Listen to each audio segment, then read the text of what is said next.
This is the Yamaha HS5. I bought a pair of these several months ago, and I thought I'd make a video telling you about my experience using them and if they're any good. So let's get into it.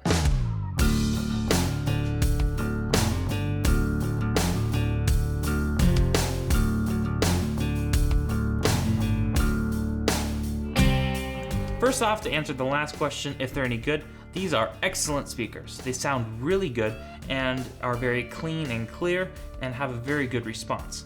Now, the only downside that I've had with these is, well, actually two things. One, they don't have a lot of bass, which is fine considering the price of $200 and the fact that it doesn't have a larger speaker to produce those lower frequencies. So if you want the bass, you can get the sub. And the other of which is buzzing when I use the speaker.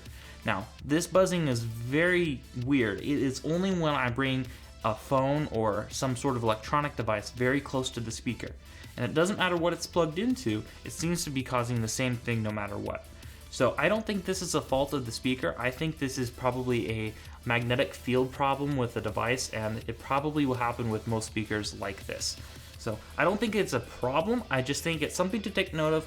If you're charging your phone next to this speaker, you may have some occasional buzzing. And it's pretty obvious that it's that, because if you bring your phone close to it, far away from it, the buzzing gets louder and quieter. It's not super annoying, but it's just something to be aware of with the speaker. That's really the only downside that I've had with it. So just something to be aware of. I don't think it's really the speaker's fault. I think it's just how everything works. So that's that. Now let's get into some of the great features about this.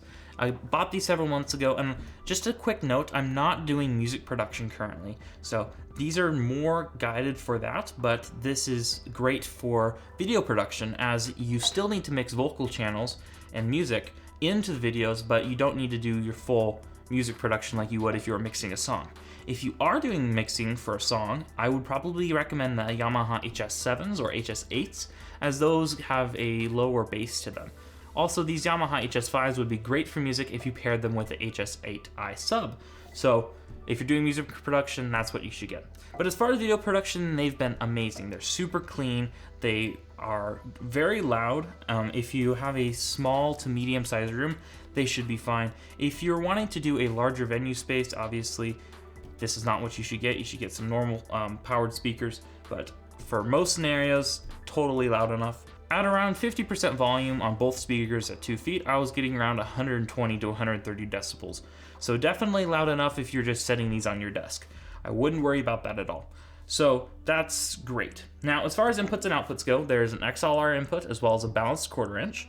So that's all you really need to have. They do not have RCA in, but you can get adapters if that's your setup.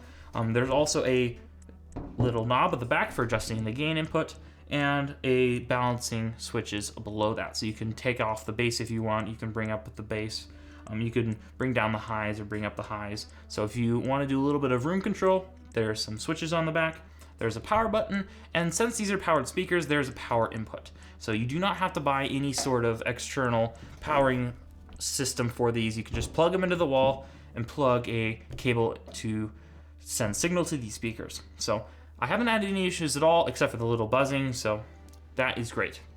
Now about the sound quality, I am not a sound engineer and I do not have the proper setup to test this to get if it's accurate or not, but from what I've seen, it is very accurate. Again, with the bass, it isn't quite up to what it would need to be accurate for the bass. It is accurate in what it produces, it's just a little bit down. So if you want to get a full accurate sound, you probably need to get the sub. But for vocal mixing, for videos, and adding music to your videos and balancing it out, these speakers are really fantastic. So they're really great for that. Now, you could get something like this for your computer speakers or your sound system. That's fine, but just note that this sounds a little bit different than most speakers. It's a very flat response. So if you were getting the speaker for music and media consumption, may not be the best option. But if you're after having a clean sound and an accurate representation of the original mix, these are fantastic. If you have a little bit more space in your setup or a little bit more to spend, the HS7s and HS8s are probably going to be better, but they are bigger and more expensive. I was originally going to get the HS8s, but they were going to be too huge for my desk setup, so I went with the HS5s, and I've been very happy with these. So I wish I had the subwoofer, but I don't really need it. I think it would be great for listening to music, but these by themselves perform very well. Now, as far as the frequency range goes, it's a little bit different than what the site says. It says, I believe, from 70 hertz to 24 kilohertz at the minimum setting, and then at plus 10 dB, it's around 50 hertz to 30,000 hertz. You won't get that 30,000 hertz unless you have an audio interface capable of that, which most aren't. So that is something to be aware of, but most people can't hear past 20,000 hertz anyway, so that doesn't really matter. What matters more is the bass.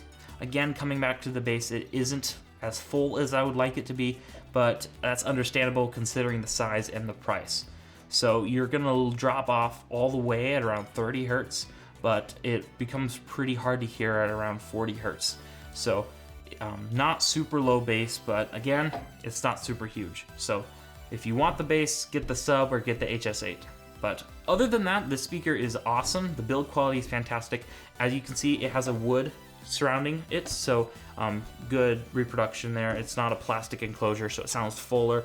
It is a little heavy, so that's something to consider too if your desk isn't the strongest. I believe it's around 15 pounds. So that's something to consider, and obviously if you're gonna get 2 of these, it's double the weight. They're built really well. The white cone is super recognizable. After watching this review, you may notice these speakers in a lot of other environments. Something that I've noticed a lot is in DaVinci Resolve, when you're opening the software itself, they actually have some photos of different like cameras and things and setups, and I've seen these in several of those. Thought that was pretty fun. But yeah, overall it's a great speaker, especially for the price. Now I got these for around $150 on Black Friday, which is a really good price. So if you're wanting to get these speakers, they're around $200 usually, but if you can find them on sale for $150, that's great. Overall in the speaker market, I think these are priced really well, and you're probably not gonna find anything as good as them for the price. So if you wanna get a really good, solid set of speakers, these are the ones to get. I've had a couple of other speakers that are not studio monitors, for example, Apple HomePods, JBL Extreme 2, several other things, and these are by far the cleanest speakers that I've ever used. They sound great. Maybe not the best sounding for music consumption. For example, the Apple HomePod sounds better for that, but it's a completely different set of speaker with its own subwoofer, so it would. But as far as desktop speakers, if you want to use these for your movie theater, they sound awesome. So, well, that's pretty much it for this video. If you have any questions about this speaker or any of the other equipment I use, please leave it in the comments below and I will answer your question. If you want to become a Patreon supporter, there's a link in the description below to that as well. And if you could please consider subscribing, that would help me out a lot. Well, that's it for this video, and I'll see you in the next one.